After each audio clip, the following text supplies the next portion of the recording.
আজকে আমি আমার চ্যানেলেই প্রথমবার পমফ্রেট মাছের একটা রেসিপি বানিয়ে দেখাচ্ছি।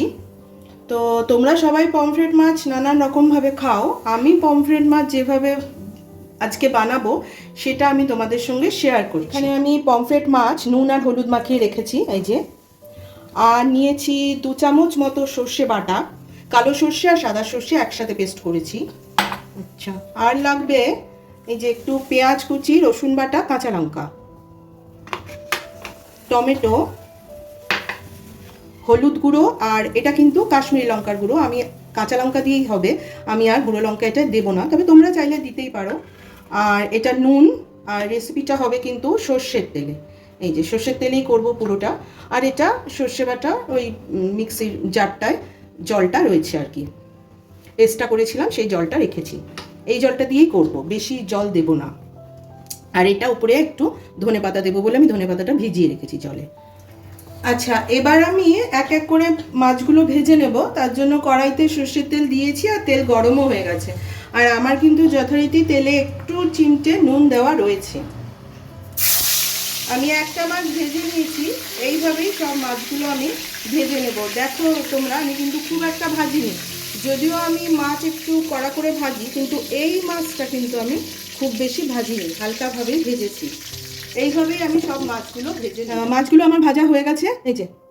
এবার আমি এই তেলটাতেই আমি আরেকটু তেল দিয়েছি এর মধ্যে, এই তেলটাতে আমি পেঁয়াজ, রসুন, টমেটো সব একসাথে কষিয়ে নেবো। এটা পেঁয়াজ টমেটো কষানো হয়ে যাওয়ার পর আমি সর্ষে বাটাটা দেবো। আমি প্রথমে পেঁয়াজটা একটু, তেলটা একটু গরম হবে, যেটা টানছি, পেঁয়াজটা আমি দিয়ে দিচ্ছি। গ্যাসটা আমি সিমে করে দিলাম। পেঁয়াজটা ভাজা ভাজা হলে রসুন বাটাটা দেবো, দিয়ে টমেটো। এটাকে আমি সর্ষে পমফ্রেটই বলছি, তবুও কিন্তু এর মধ্যে একটু পেঁয়াজ কুচি, রসুন বাটা, আমি আদা বাটা দিইনি, তোমরা চাইলে আদা বাটা দিতে পারো, অনেকে আদা বাটা দিয়েও করে। তো আদা বাটা, আমাদের আদা বাটাটা অত বেশি পছন্দ হয় না সব রান্নায়, ওই জন্য আমি আদাটা এড়িয়ে গেলাম। চাইলে আদা বাটা দিতে পারো। তো সর্ষে পমফ্রেট বললেও এটার মধ্যে পেঁয়াজ কুচি, রসুন বাটা সবই পড়ছে। পেঁয়াজটা দেখুন ভাজা ভাজা হয়ে গেছে, এবার আমি রসুন বাটাটা দিয়ে দিচ্ছি। একটু পরে টমেটোটা দেবো, টমেটোগুলো দিয়ে দিলাম।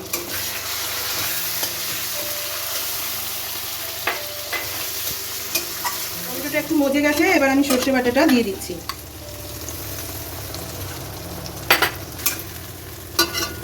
এবার আমি এর মধ্যেই কাঁচা লঙ্কাগুলো চিড়ে রেখেছি, এইগুলো দিয়ে দিলাম। আর হলুদ গুঁড়ো আর কাশ্মীরি লঙ্কার গুঁড়োটাও দিয়ে দেবো।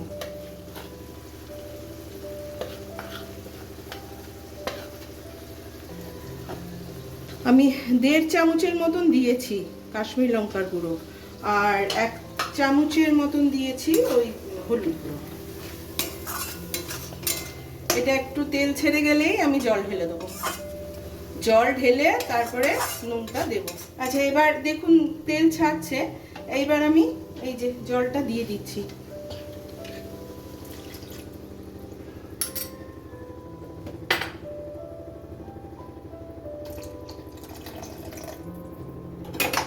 এবার নুনটা দেব। আচ্ছা, এই যে জলটা দিলাম ওটা কিন্তু ওই যে সর্ষে পেস্ট করেছিলাম সেই মিক্সি ধোয়া জলটা দিলাম কিন্তু। আর এই যে নুন এইটুকুনি দেবো, কারণ একদম শুকনো হবে, সেজন্য নুনটা আমি অল্পই দিলাম। আচ্ছা, একটু ফুটে উঠলে আমি ধনেপাতা দিয়ে দেবো, তবে ধনেপাতা অনেকে নামানোর আগে দেয়, কিন্তু আমি নামানোর আগে দিই না, আমি একটু মানে ফোটা কিছুটা হয়ে গেল তারপরেই ধনেপাতাটা দিয়ে দিই। দেখো ঝোলটা ফুটে গেছে, এবার আমি মাছগুলো দিয়ে দিচ্ছি। মাছগুলো দিয়েই কিন্তু আমি উপর দিয়ে ধনেপাতাগুলো দিয়ে দেবো। মাছগুলো যেই ক্যাসারোলটা রেখেছিলাম ওটা ধুয়ে একটু জল দিচ্ছি এর মধ্যে।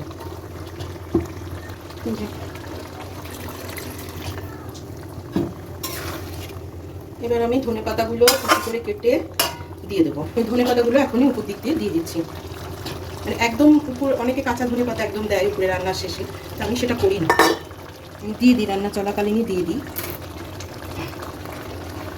মানে তাহলে কি হয়, তাহলে ওই ধনেপাতার যে কাঁচা গন্ধটা সেটা আর থাকে না, কাঁচা গন্ধটা ঠিক ভালো লাগে না আমাদের। এখন এই অবস্থায় এটা হবে, এটা একদম শুকনো। আমার মাছটা হয়ে গেছে, এবার আমি নামিয়ে নেবো। আমাদের এটা দুবেলা হবে বলে আমি এইটুকুনি রাখলাম, তুলে নিচ্ছি।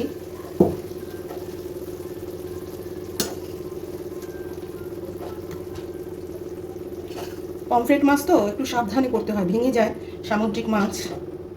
এই হচ্ছে আমার সর্ষে পমফ্রেট, মানে সর্ষে বাটা ও পেঁয়াজ কুচি, রসুন বাটা, টমেটো, ধনেপাতা সব দিয়ে পমফ্রেট মাছের ঝাল বা কারি পমফ্রেট মাছের। তো তোমাদের যদি আমার এই রান্নাটা ভালো লেগে থাকে তাহলে চ্যানেলটিকে সাবস্ক্রাইব করে দেবেন এবং রান্নার ভিডিওটি লাইক ও শেয়ার করে দেবে।